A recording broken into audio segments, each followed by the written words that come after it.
I am a camera. All right. Physics, first quarter test review for chapter 4. This is the last teaching video for the first quarter. So if you'll get out your chapter 4 review problems, I'm going to do these a little out of order. Number 1 and number 5 deal with the range equation. So I'm going to work those two first, and then we'll do 2, 3, and 4. Okay, number 1 says, assuming it lands at the height it was launched, at what velocity must the rubber band be flipped to travel 20 feet? The launch angle is 35 degrees. So since it lands at the height it was launched, we can use the range equation. Well, let's remind you what the range equation is. So the range,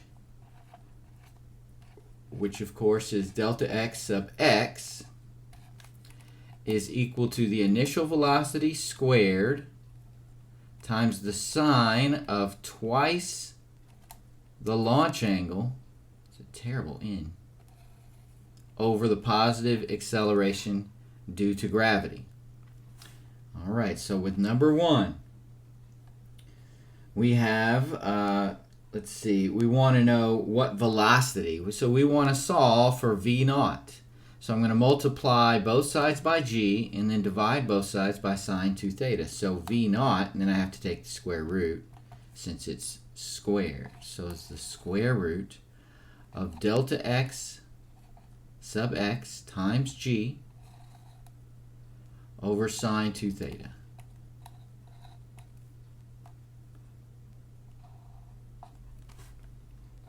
Okay, that's going to be the square root. So in this case, the range is 20 feet. Positive acceleration due to gravity, 32 feet per second squared. And then the angle is 35 degrees, so that would be sine of 70 degrees.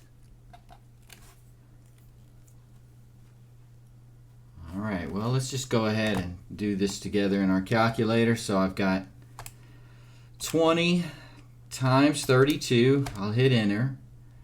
Divide that by the sine of 70, make sure your calculator's in degrees. Hit enter. And then raise that to the 0.5 power to take the square root. I think that's the fastest way. So that's 26.1 feet per second. Brilliant.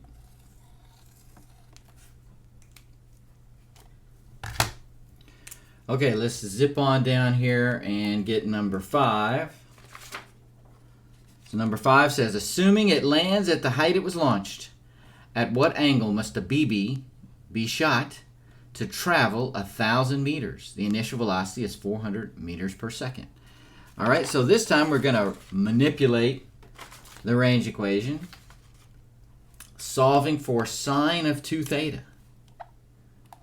So sine of 2 theta is equal to multiply both sides by g, delta x sub x times g divided by the initial velocity squared.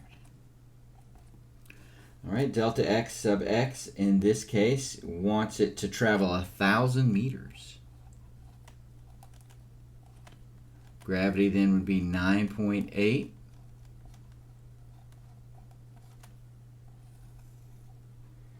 And then the velocity 400 meters per second. Don't forget to square it. All right, so let's tackle that one in the old calculator. The way I would do it is 1,000 times 9.8. Then I'd hit enter, divide that by 400, and then hit the squared button. Enter. 0.06125. Now that's not the angle, is it? That's the sine of 2 theta. So 2 theta is equal to the inverse sine of 0.06125. So 2 theta. So I'm just going to hit the second button and then sine to get inverse sine. And then I'll just arrow up to 0.06125. Hit enter. That's 3.51 degrees. Now that is 2 theta.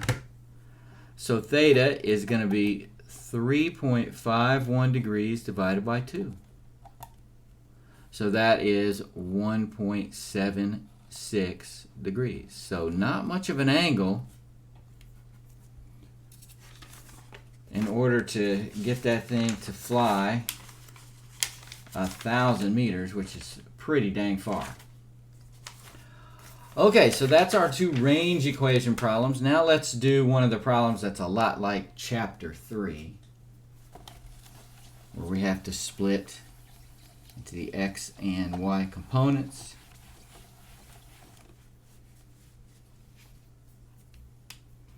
All right, number 2. That one says, a rabid dog traveling in a perfectly straight line chases a runner. During the first leg of the journey, the dog takes a heading of 61 degrees, travels at a speed of 5 yards per second for 17 minutes. The dog then takes a heading 120 degrees for 31 minutes, but slows down to 4 yards per second during this part of the chase. What's the dog's final displacement? All right, so we'll probably, displacement, we'll probably just keep it in yards. Our final answer will be in yards. So first of all, to get displacement, you know, this is just a simple, it's distance equals rate times time situation, right? Displacement is velocity times time. So we've got to go ahead and, for, let's say, vector A, the first part of the journey, it's going to be the rate, which is 5 yards per second,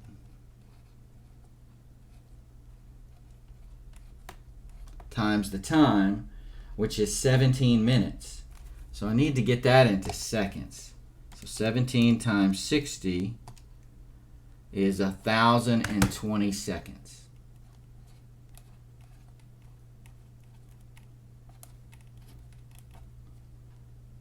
All right, that's 5,100 yards. And that is at 61 degrees. And then vector B, dog slows down a little bit, 4 yards per second.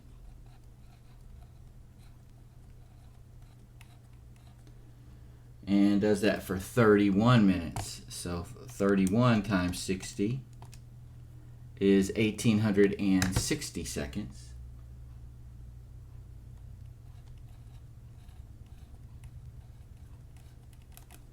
So that is 7,440 yards.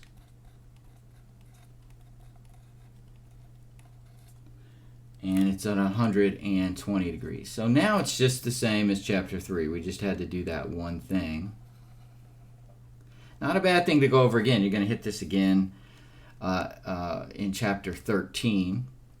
So let's draw it at 61 degrees, 5,100 yards, 61 degrees. Let's say that's something like that. And a little longer than that at 120 would be something like this. I'm thinking it will end up in the second quadrant at a pretty steep angle and pretty long. So it should be longer than 7440, but we'll see. So a sub x is going to be 5,100 cosine 61. B sub x is 7440 cosine 120. And then c sub x, we could add those two together. So that's going to be 2473 and negative 3720, or a total of negative 1,247 yards. All right, so definitely the x component is negative, so it is going to end up in quadrant 2. A sub y is 5,100 sine 61. b sub y is 7440 sine 120. That's 4461 and 6443.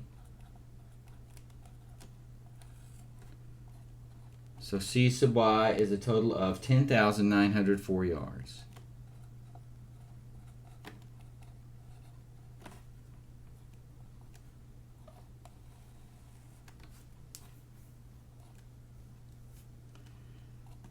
Alright, so using the Pythagorean theorem, we've got negative 1247 squared, 10,904 squared, and take the square root of that, and you'll get 10,975 yards. I thought it'd be quite a bit longer than B. So this is A and this is B, and it is 10,975.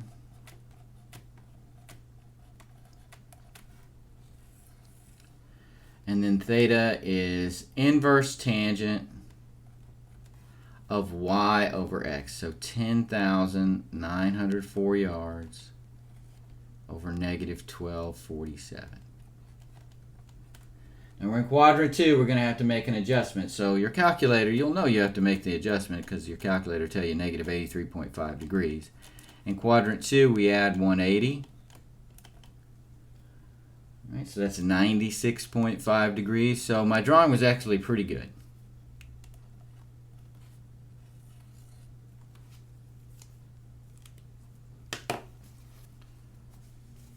All right, so there you go. That's the long one.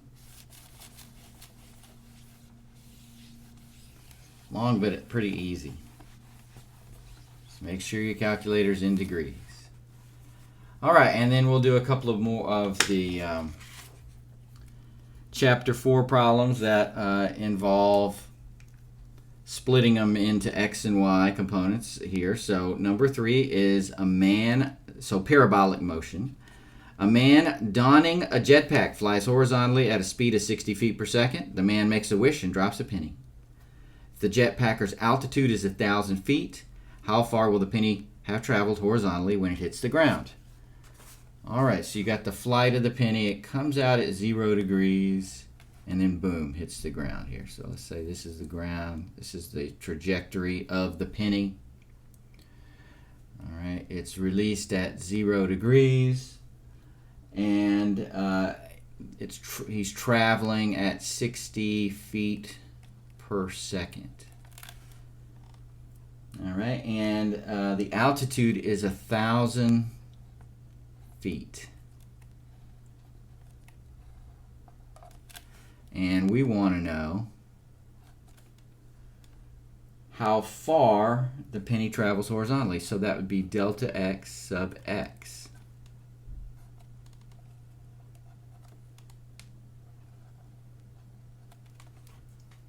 All right, so you might not be given an illustration sheet for every problem, so you got to be able to draw it out. So let's take a look at the x direction here. All right, again, this is number 3. So we know that a sub x is equal to 0. Delta x sub x is what we want. Time we don't know anything about. We can get the initial velocity in the x direction. That's 60 cosine 0 degrees, but we know cosine of 0 is 1, so that's 60 feet per second. So didn't really have to go through that since it's horizontal. I knew it was 60. In the y direction, a sub y is negative 32, not negative 9.8. Be careful there. Delta x sub y, is it 1,000? No, it's negative 1,000. Time we don't know. And the initial velocity in the y direction, well, what is it if the angle is 0 degrees? It's going to be 0. It'd be 60 sine 0 degrees, and that's 0. So I've got enough information to solve for time with my y direction. So we have delta x sub y is equal to the initial velocity in the y direction times time plus 1/2 a sub y times t squared. All right, so that's negative 1,000 feet. This part goes to 0 is equal to 1/2 times negative 32 times time squared. So time is going to be the square root of negative 1,000 feet over 1/2 times negative 32.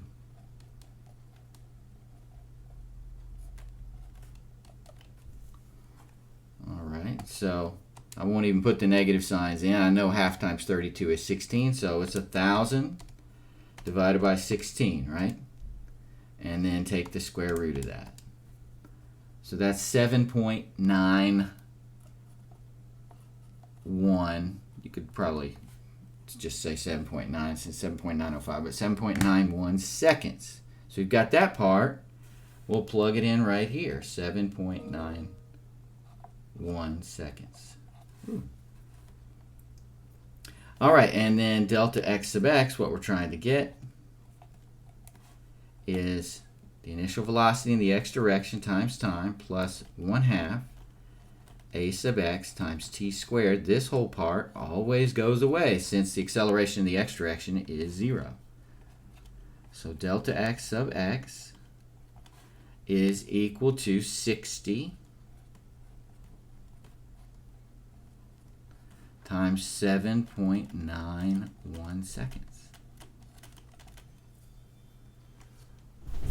All right, and that turns out to be 474 feet.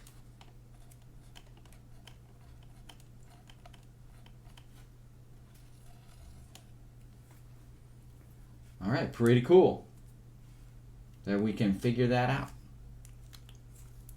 All right, one more and we will be finished with our first quarter lecture problems.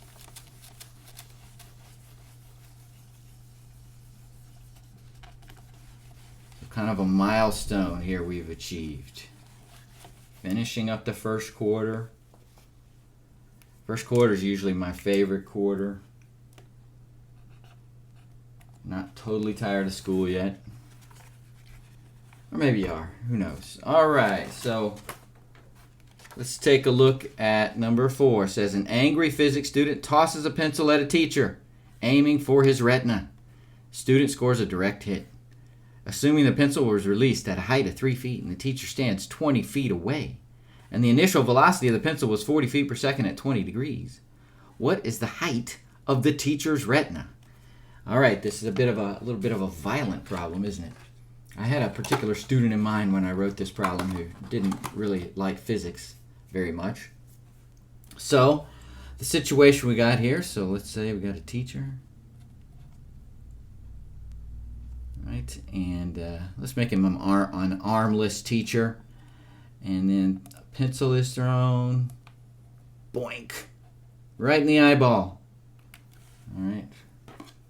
There's a little bit of blood here. All right. So it's released at a height of 3 feet. So we want to know what's the height of the teacher. Now, if we can get, I don't really have room to put that in the way I've drawn it, delta x sub y would be this distance here. If we can add it to 3 feet, then we know the height of the teacher's retina. Okay.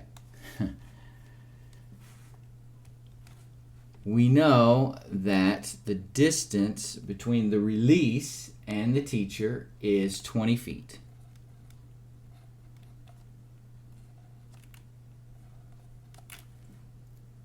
Okay, so let's look at the x direction. A sub x, I always start with that's equal to 0. The initial velocity in the x direction is 40 feet per second, so 40 cosine 20 degrees. So that is 37.6 feet per second.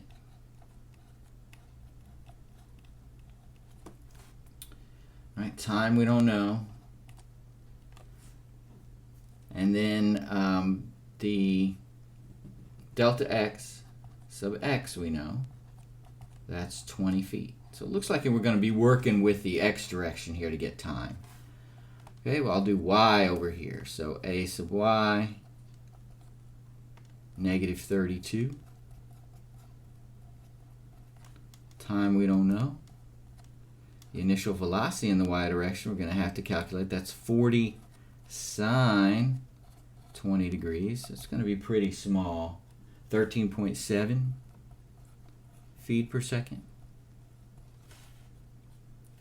And then delta x sub y is what we're trying to get. All right.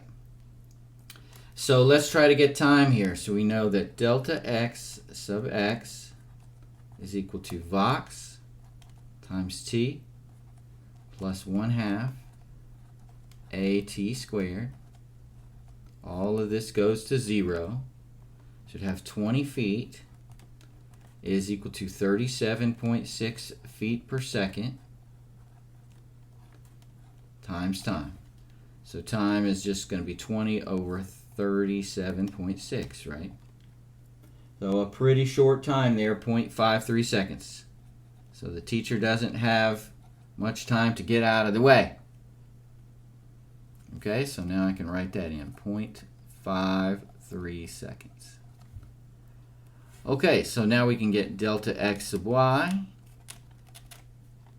is equal to, in chapter 4 I called it voigt, plus 1/2 height squared. Okay, so delta x sub y is equal to 13.7 times 0.53 seconds plus 1/2 times negative 32 times 0.53 seconds squared. Okay, so delta x sub y is 2.77 feet.